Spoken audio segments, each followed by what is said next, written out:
Welcome back to The Last Lap. My name is Jimmy, and I am joined by my friend Matthew. As always, we are back bringing you guys the latest news from the week, and we are also going to be rating drivers' performances from 2020. So we're going to hop right into this episode and start with some breaking news. All right, so our two or three news that came out today. The first news came out. Jeb Burton. He's going to be racing the number 10 car for Colleague Racing in the Xfinity Series.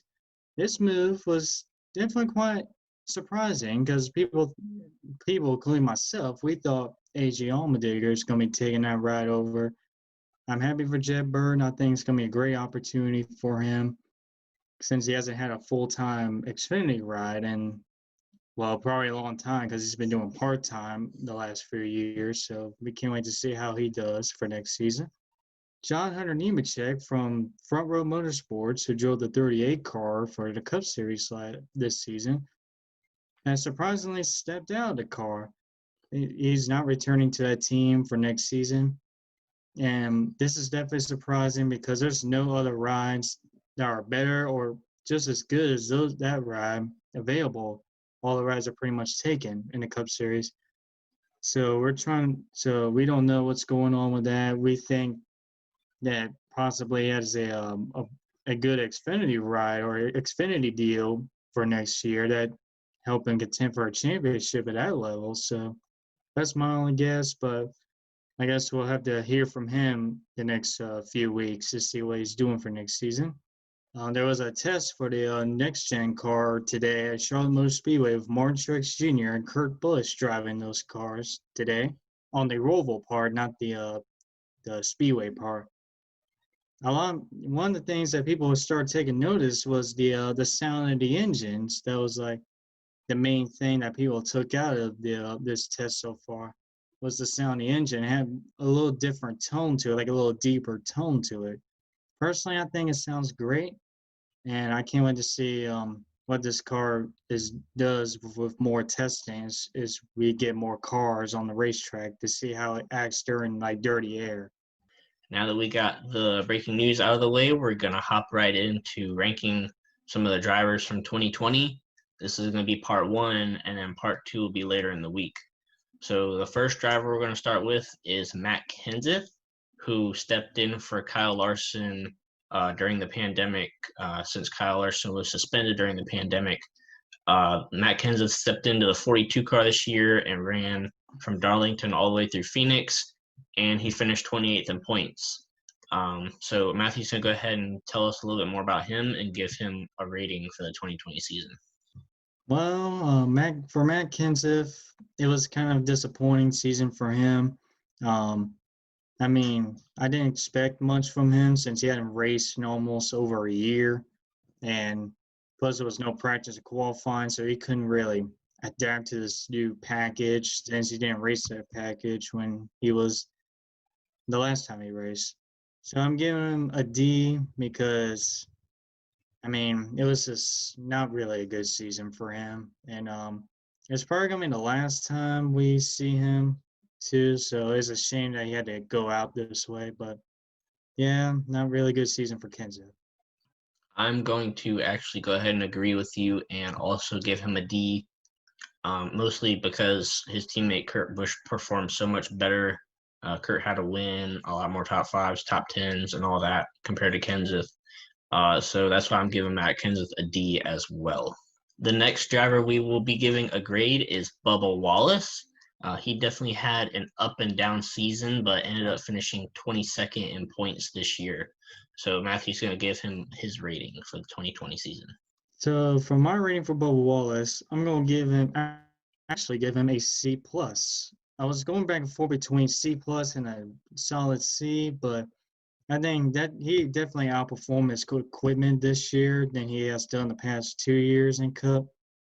So I think that's why I upgraded him to a C plus, and I can't wait to see how he does next year in 2311 Racing, driving the iconic 23 car for Michael Jordan, Denny Hamlin. So I'm actually going to grade Bubba just a tiny bit higher, and I'm going to give him a B minus. just because he performed a lot better than last year. His points result was a lot better.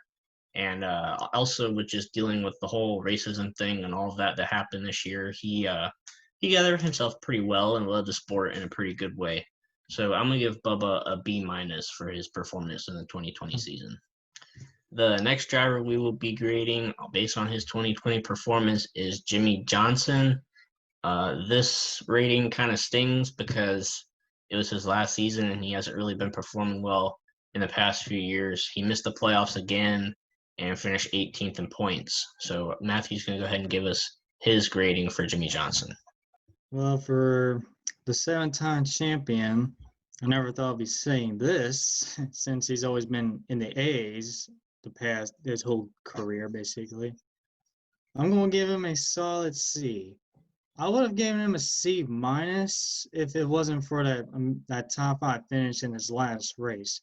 But that last race, he definitely gave it all he had left. So that's why I give him a solid C instead. Yeah, I was going back and forth between a C and a C minus as well. And I'm going to give him a C as well. Just because the season was kind of nothing really good happened. He didn't win. He had a few good performances, though. So I'm going to give him a C for his final season in the NASCAR Cup Series. The next driver we'll be grading is Clint Bowyer. This was also his final season in the NASCAR Cup Series. He finished 12th in points and made the playoffs this year. And Matthew's going to give us his grade for Clint Bowyer. For Clint Bowyer, I'm going to give him a B minus. And the reason why is even though he didn't win any races, like he still was really consistent. And especially when he came to playoff time, I actually had him out the first round, but he definitely proved me wrong and made it through the second round. So that's why I'm going to give Clint Bowyer a B minus. My rating for Clint Bowyer is going to be a B, so right around there with you with your B minus. Pretty much for the same reasons. He was pretty consistent. He didn't get a win, but in the playoffs, he did make it through to the round of 12. So that's why I'm going to give Clint Bowyer a B for his performance in 2020. Austin Dillon will be the next driver we are going to give a grade. He did break through and get a win this year at Texas Motor Speedway and made the playoffs. So Matthew's going to give us his rating for Austin Dillon's 2020 season. For Austin Dillon, I'm going to give him B+. I mean, he exceeded my expectations this year. I didn't have him winning. I didn't even have him making the playoffs this year, but he surprised me. He won at Texas, which is kind of a hard track to win sometimes. Even the package has made that track worse. But not only he won, he made the playoffs, and he surpassed my expectations. I had him out the first round automatically. He made it through the second. He was able to get through the second round, and he was legit a top 5 contender in those first playoff races. They really fired off. So Austin Dillon really exceeded my expectations this year, so I'm giving him a B+ for that. This is crazy because I'm actually giving him a B+ too, for very similar reasons. He got that win at Texas and locked himself into the playoffs. And once he got into the playoffs, those first 2 to 3 races, he was absolutely incredible. Like at Darlington and Richmond, I think he was in the top 5 most of the race, and I'm pretty sure he finished in the top 5 too in both of those races. So they came into the playoffs and they started off strong and then got through to the round of 12. So I am also giving Austin Dillon a B+ for his 2020 season. Kyle Busch will be the next driver we will be grading. Kyle definitely had an up and down season for sure, and Matthew's going to have something interesting to say about this since this is his favorite driver. So let's see what Matthew grades his favorite driver, Kyle Busch, for 2020. Well, it wasn't an up and down season, first of all. It was flat out awful for us in Kyle Busch standards. I'm giving him a C+. I would have lowered, if he didn't win this season, I would have given him a C-, maybe even a D, because I'm not basing it off NASCAR, other drivers' expectations. I'm basing it off Kyle Busch's expectations. He's supposed to win 4 or even more races. Supposed to win a lot of stages and stage points, and they're supposed to get to the championship four like he's done so much. But this year was just really awful. I mean, everything you can think of went wrong for this team. Bad pit stops, flat tires at the wrong time, crashes that they couldn't avoid, crashes that they could have avoided.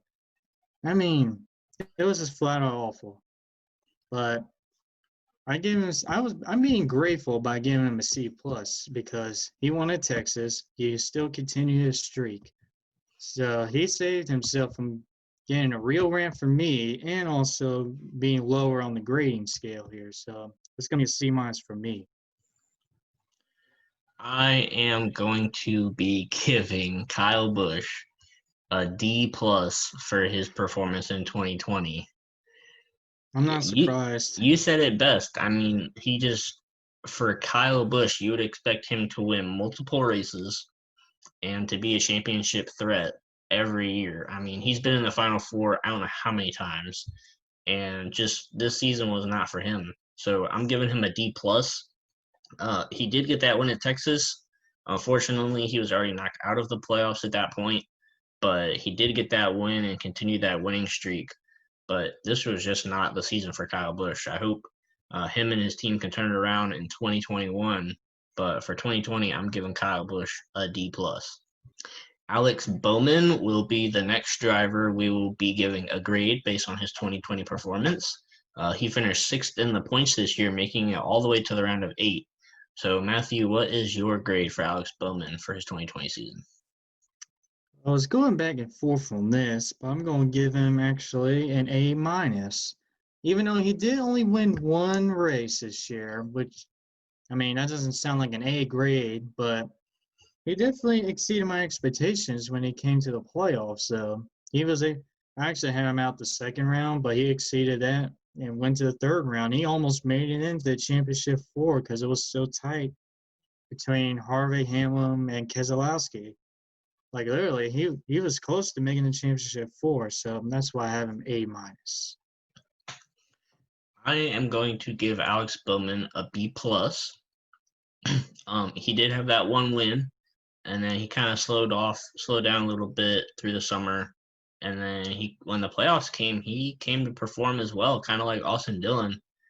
He ran really well, and he honestly had a really good round of 8, but it was just those playoff points that Kevin Harvick, Brad Keselowski, Joey Logano, and all of them had that he just couldn't get into the championship four. But I think if playoff points weren't a thing, he could have been in the championship four at Phoenix. So he definitely had a really good round of 8 and exceeded many expectations this year. So I'm going to be giving him a B plus. Kevin Harvick will be the next driver we grade. It was definitely a heartbreaking season for Kevin Harvick because he won 9 races and didn't even make it to the championship 4. So, Matthew, what are you going to rank Kevin Harvick's season? Kevin Harvick, 9 wins this year. I'm just gonna give him a solid A. I'm not gonna give him an A plus because he flat out choked the third round. Even though I blame it some on the playoff system, I still have to give the blame to Harvick too because he had 3 opportunities to lock himself in. He had Kansas, even though people said you can blame it on the aero package, so I'll give him that. Texas, he basically pushed it too hard, ran in the wall, even though people argue that it was raining on track, but I still think he pushed it too hard. And then Martinsville, he really pushed it way too hard to the point he was causing contact. He cut his own tire. And then he tried to wreck Kyle Busch on the last lap, thinking that's going to do anything, but he failed miserably and got himself knocked out of the playoffs. So, yeah, that's just going to be a solid A, no A plus, because he flat out choked that third round. Just flat out choke job. I'm also going to be giving Kevin Harvick an A. I'm going to focus a little more on the positives here. He had 9 wins, which is an incredible season. He just ran well every week. But like you said, that round of 8, he did not perform. He made a few mental mistakes, and that ultimately cost him a chance at the championship this year. So based on his regular season performance and the first half of the playoffs, with those 9 wins in total, I'm going to give Kevin Harvick an A as well. Denny Hamlin is going to be the next driver we will be giving a grade for his 2020 performance. He had 7 wins, and he did make it to the championship 4, but ended up finishing 4th in the race and 4th in points at Phoenix. So, Matthew, what is your grading for Denny Hamlin's 2020 season? For Denny Hamlin, 7 wins this year. Another Denny Hamlin type season again. Shows up every race except the championship race when he doesn't show up again. So just gonna be another solid A, just like Harvick. It's not gonna be A plus because he did not capitalize on that championship race. He did not show up apparently. He was dead last of the final 4. Denny Hamlin was pretty much the only one he was trailing behind the whole race. So it's just gonna be A plus. No, not A plus. A, just a solid A. Just another typical Hamlin season. I'm also going to be giving Denny Hamlin an A. His regular season and first 9 races in the playoffs were incredible, but the final race, once again, he just can't put it all together.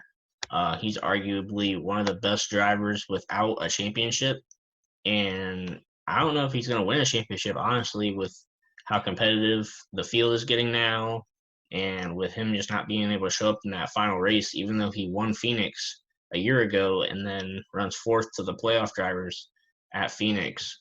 So I'm going to give him an A as well. I'm giving him an A because he may not have had as many wins as Harvick, but he did get to the championship 4. So that's why I'm going to give Denny Hamlin an A, just like Harvick. Joey Logano will be the final driver we will be giving a grade in this episode. He also made it to the final 4. He won 3 races in 2020, and he won Kansas to lock himself into the final 4. So, Matthew, what is your ranking for Joey Logano in 2020? Joey Logano, even though he only had 3 wins, I was going back and forth for this. I'm still going to give Logano the same as the other 2, a solid A, because unlike Denny Hamlin, he actually showed up at the Phoenix race. Yeah, I'm going to give Logano a solid A, even though he only had 3 wins, even though he was kind of slow after the break. He still was like the only driver that was completely like the car and the pit crew completely showed up for the race. But Chase Elliott was just still faster than him. So for Joey Logano, I'm going to give him an A minus, just because he didn't show that consistency that Harvick, Hamlin, and even Chase Elliott showed throughout the regular season and the playoffs. Logano was kind of hit or miss. He won at Las Vegas, and then when they came back from the pandemic, he just didn't have any speed at all over the summer and into the fall. But he did get that win at Kansas to put himself in the championship 4, and he finished 3rd in the playoffs. So I'm going to give Joey Logano's 2020 season an A minus. That is all for this episode of The Last Lap. Thank you guys for watching. Make sure you guys comment down below if we got some of these rankings right or wrong. Let us know who you would have ranked a little bit higher or a little bit lower and tell us why. We love to hear from you guys. Make sure you guys subscribe, like this video, follow us on Instagram. All that stuff will be linked down below. Thank you guys so much for the support you've been giving us for the past few weeks since we started this channel. It really means a lot. And make sure to check in for next time.